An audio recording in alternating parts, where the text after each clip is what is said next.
Assalamualaikum warahmatullahi wabarakatuh. Selamat siang Bapak Ibu dosen reviewer serta peserta seminar nasional IPA ke-16 yang saya hormati.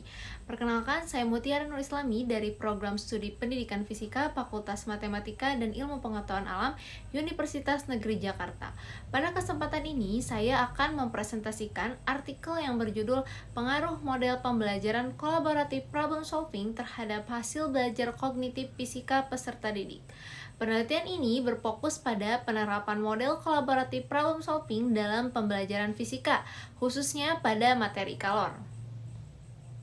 Pembelajaran fisika masih menjadi tantangan bagi peserta didik karena tidak hanya menuntut kemampuan mengingat rumus, tetapi juga memahami konsep, menerapkan prinsip, dan menganalisis fenomena. Salah satu materi yang sering menimbulkan kesulitan adalah materi kalor. Pada materi ini, peserta didik masih sering mengalami kesulitan dalam membedakan suhu dan kalor, memahami hubungan kalor dengan perubahan suhu, serta menganalisis proses perpindahan energi.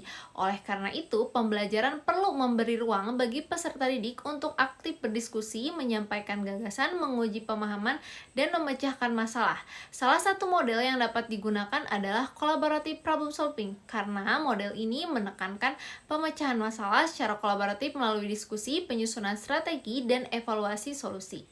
Penelitian ini memiliki dua tujuan utama. Yang pertama, untuk mengetahui perbedaan hasil belajar kognitif antara kelas yang menggunakan model collaborative problem solving dan kelas yang menggunakan model problem based learning pada materi kalor. Kedua, untuk menganalisis pengaruh model collaborative problem solving terhadap peningkatan hasil belajar kognitif peserta didik pada materi kalor. Metode yang digunakan dalam penelitian ini adalah kuasi eksperimen dengan desain non-randomized pretest post-test control group design. Sampel penelitian terdiri atas 72 peserta didik kelas 11 SMAN 14 Jakarta dan teknik analisis data dilakukan melalui statistik deskriptif, NGen, uji prasyarat, uji T, dan efek Sage. Kemudian, tahapan collaborative problem solving pada penelitian ini model CPS diterapkan melalui 6 tahap. Yang pertama adalah share perspektif, yaitu peserta didik menyampaikan pemahaman awal mengenai masalah kalor. Kemudian, define the issue, yaitu peserta didik merumuskan inti permasalahan yang harus diselesaikan. Lalu ketiga ada identify the interest, yaitu peserta didik mengidentifikasi informasi dan konsep fisika yang relevan.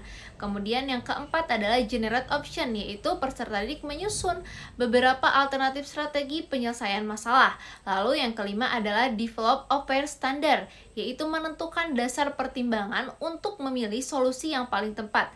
Dan terakhir, evaluate option, yaitu mengevaluasi alternatif jawaban dan menyepakati solusi kelompok dengan bimbingan guru. Melalui tahap ini, peserta didik diarahkan dalam menentukan masalah, menyusun strategi penyelesaian, dan mengevaluasi setiap solusi. Berdasarkan hasil penelitian, kedua kelas mengalami peningkatan hasil belajar setelah pembelajaran.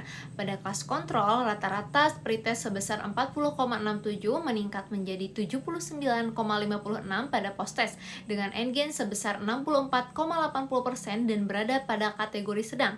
Sementara itu, pada kelas eksperimen, rata-rata pretest sebesar 33,11 meningkat menjadi 87,56 pada post-test, dengan NGen sebesar 80,94% dan berada pada kategori tinggi. Hasil ini menunjukkan bahwa kelas eksperimen memperoleh rata-rata post-test dan NGen yang lebih tinggi dibandingkan kelas kontrol. Selanjutnya, hasil belajar kognitif dianalisis berdasarkan 3 level, yaitu C2 memahami, C3 menerapkan, dan C4 menganalisis. Berdasarkan tabel dan grafik, kelas eksperimen memperoleh capaian post-test lebih tinggi pada seluruh level kognitif dibandingkan kelas kontrol. Perbedaan paling terlihat pada aspek memahami dan menerapkan, sedangkan pada aspek menganalisis, capaian kedua kelas relatif berdekatan. Temuan ini menunjukkan bahwa model collaborative problem solving lebih menonjol dalam membantu peserta didik memahami dan menerapkan konsep kalor melalui proses diskusi, penyusunan strategi, dan evaluasi solusi secara bersama. Untuk mengetahui perbedaan peningkatan hasil belajar kognitif antara kelas eksperimen dan kelas kontrol, dilakukan uji statistik terhadap data N-Gain. Hasil uji normalitas Shapiro-Wilk menunjukkan bahwa data pada kedua kelas terdistribusi normal. Selanjutnya, hasil uji Lafayette menunjukkan bahwa data tidak homogen, sehingga interpretasi uji T mengacu pada bagian equal variance not assumed. Berdasarkan hasil uji T, diperoleh nilai signifikasi 2 tail kurang dari 0,001. Selain itu, nilai efek size yang diperoleh adalah 1,17 dengan kategori tinggi. Hasil ini menunjukkan bahwa terdapat perbedaan peningkatan hasil belajar kognitif antara kelas eksperimen dan kontrol, serta memberikan dasar statistik untuk melihat besarnya pengaruh model yang digunakan. Berdasarkan hasil penelitian, dapat disimpulkan bahwa model pembelajaran kolaboratif problem solving berpengaruh signifikan terhadap peningkatan hasil belajar kognitif fisika peserta didik pada materi Kalor. Model ini dapat membantu peserta didik dalam memahami, menerapkan, dan menganalisis konsep Kalor melalui kegiatan pemecahan masalah secara kolaboratif. Dengan demikian, collaborative problem solving dapat menjadi salah satu alternatif model pembelajaran yang digunakan dalam pembelajaran fisika, khususnya pada materi Kalor. Demikian presentasi yang dapat saya sampaikan. Terima kasih atas perhatian Bapak Ibu. Masukan dan saran sangat berarti untuk penyempurnaan artikel ini. Wassalamualaikum warahmatullahi wabarakatuh.